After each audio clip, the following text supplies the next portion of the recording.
Une question dans le public, peut-être? Oui.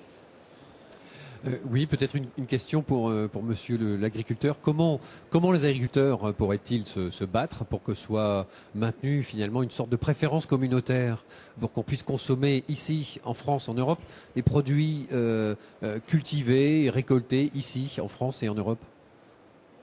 Je crois que ce qu'il y a de plus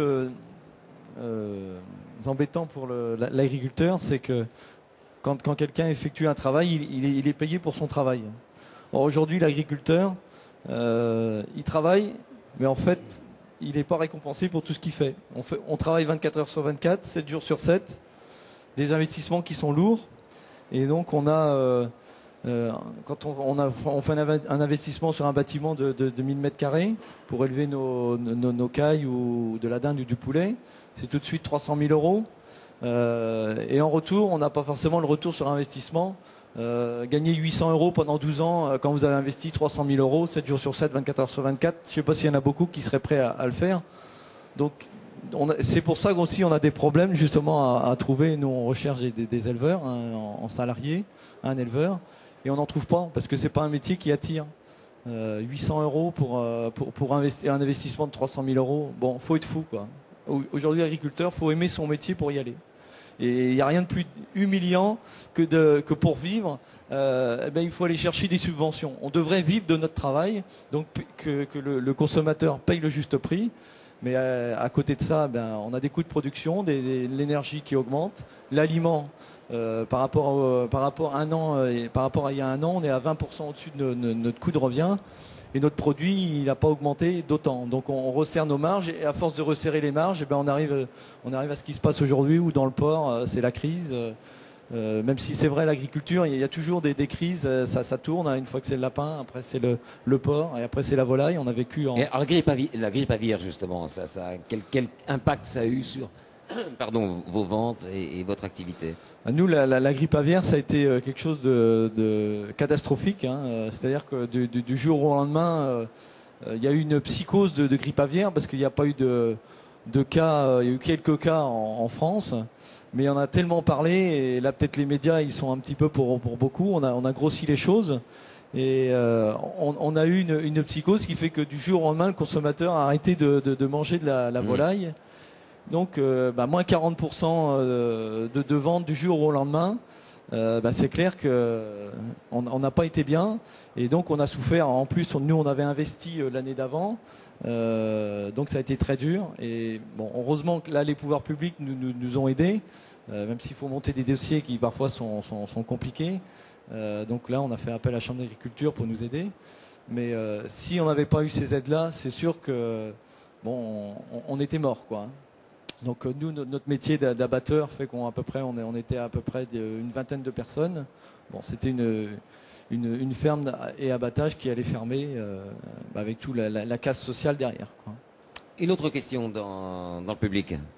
Oui, est-ce qu'on a une idée de la part des produits importés par rapport aux produits issus de l'Union européenne, d'une part, et d'autre part, dans ces produits, quel est le top 10 ou deuxième question. Troisième question. Attends, on va répondre aux deux premières d'abord, et puis vous poserez la troisième ensuite, parce que sinon on finit par les oublier. D'ailleurs, j'ai oublié la première. Oui, la part des produits importés.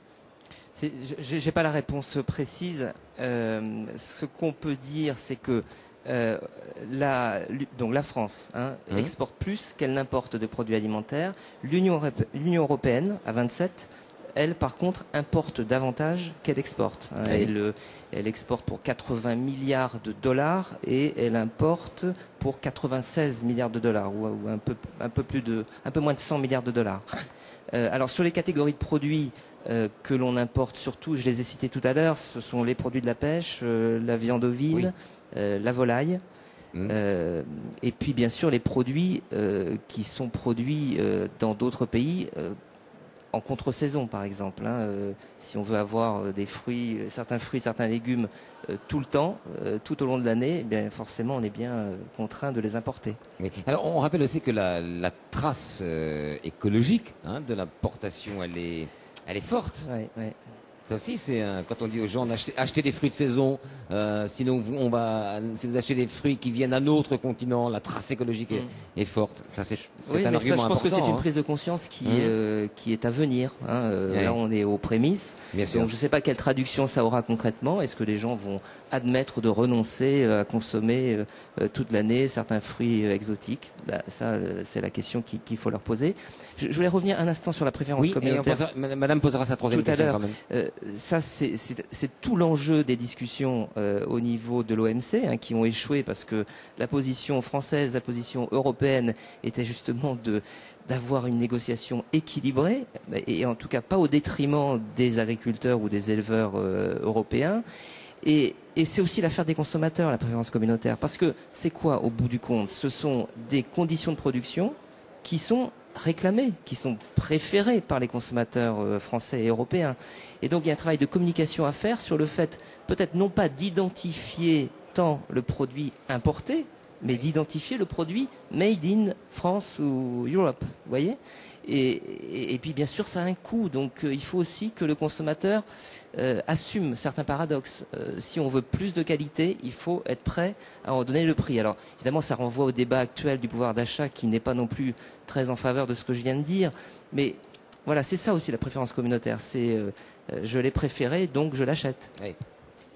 Oui, pardon, allez-y. Ceci dit, le consommateur, il est peut-être prêt effectivement à faire un geste, mais à un moment donné, il a ses limites, quoi. Ouais, mais... Donc, il faudrait peut-être qu'on réduise un peu les écarts, et de façon à ce que le consommateur dise bon, je veux bien mettre un petit peu plus, mais quand vous arrivez à des prix de 30 ou 40%, c'est sûr. Oui, mais là, choix.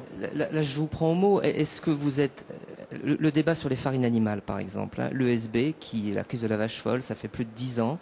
Maintenant, elle est derrière nous, très clairement au niveau européen. Pour autant, les farines animales restent interdites.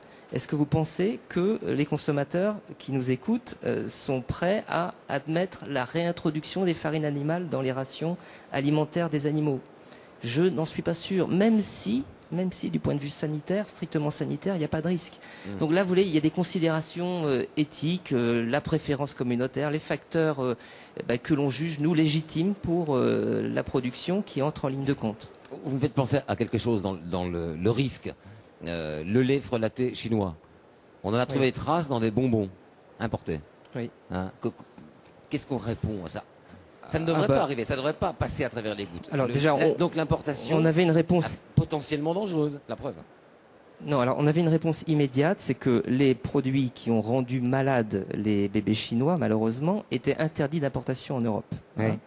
Alors, ce dont vous parlez, ce sont les produits composés, qui incorporent 10, 15, 20% voilà. de produits on a laitiers. trouvé des traces dedans. Des traces, mais des traces qui, de toute façon, ne présentent aucun risque. Pour autant, les services de la DGCCRF, les services de la DGAL ont fait la chasse à ces produits, les douanes également, et en ont trouvé quelques-uns. Mais ça n'a pas de signification en termes de santé publique, c'est ça qui compte. Hein.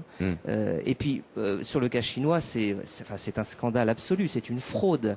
Hein. Donc, alors je pense pas que des gens qui ont fraudé pensaient qu'ils allaient rendre malades de consommateurs, mais en gros, ils ont fait n'importe quoi. Ils ont remplacé des protéines laitières par la mélamine qui mime la qualité ou la quantité protéique. Bien sûr. Bon.